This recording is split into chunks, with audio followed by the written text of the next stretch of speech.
औज़ुबिल्लाहिमिनश्शैतानिर्रजीम बिस्मिल्लाहिर्रहमानिर्रहीम। क्या एक औरत जो तनसीख निकाह की डिग्री बरबनाए कुल्ला हासिल करती है, तो क्या उस औरत को जिसके निकाह नामा में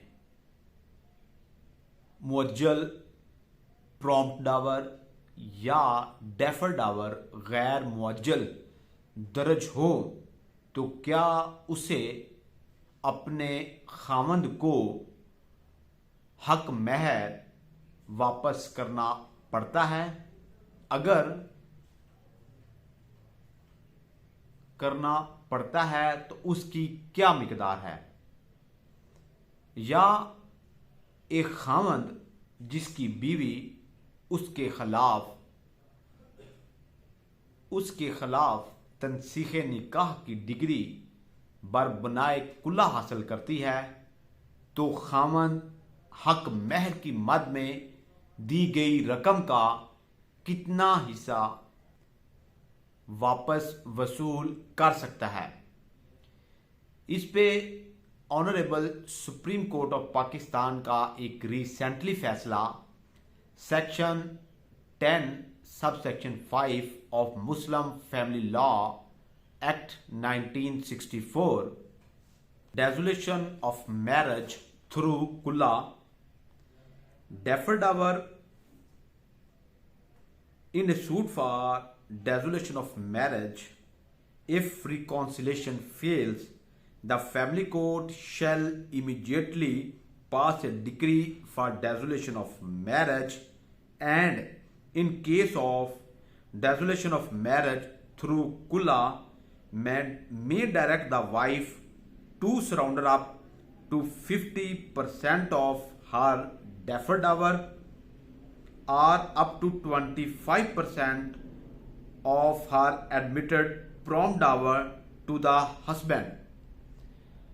मीनिंग देयर बाई कि जब एक औरत तनसीखे निकाह की डिग्री बरबनाह कुल्ला की बिना पर हासिल करती है, तो अगर खामद उस दावा में पेश होता है और मुसाहलत नाकाम हो जाती है, तो फैमिली कोर्ट फौरन ही कुल्ला की डिग्री जारी कर देती है और बीवी को मुअज्जल हक महर की सूरत में 25% यानी कि टोटल रकम का 25% अपने खामंद को वापस करना पड़ेगा।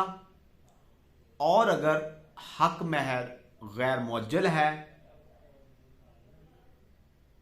तो उसका 50% रकम अपने खामद को वापस करना पड़ेगी। इस केस लॉ में खामद ने अपनी बीवी को डेफर्ड डावर की मद में एक मकान दिया। जब उसकी बीवी ने तनसीख निकाह बरबनाए कुल्ला हासिल की, तो फैमिली कोर्ट ने आर्डर किया कि जो रकम आपने डेफर डावर की सूरत में वसूल की है, उसका 50% रकम अपने खामद को वापस करना पड़ेगी। अब honourable supreme court of Pakistan ने इसमें मजीद होल्ड फरमाया कि जो मकान खामद ने निकाहनामा के कालम में गैर मुअज्जल की सूरत में दर्ज किया है, उसका 50% बीवी अपने खामद को वापस करने की पाबंद है। और जो रकम बीवी ने मुअज्जल यानी कि प्रॉम्प्ट डावर की सूरत में अपने खामद से वसूल की है, उसका जो रकम बीवी ने अपने खामद से मुअज्जल हक महर की सूरत में वसूल की है, उसका 25% अपने खामद को वापस करने की पाबंद है। केस लॉ है 2023 SCMR पेज 1394, 2023 SCMR पेज 1394। उम्मीद है मेरे दोस्तों को मेरी ये काविश जरूर पसंद आई होगी। अस्सलामु अलैकुम।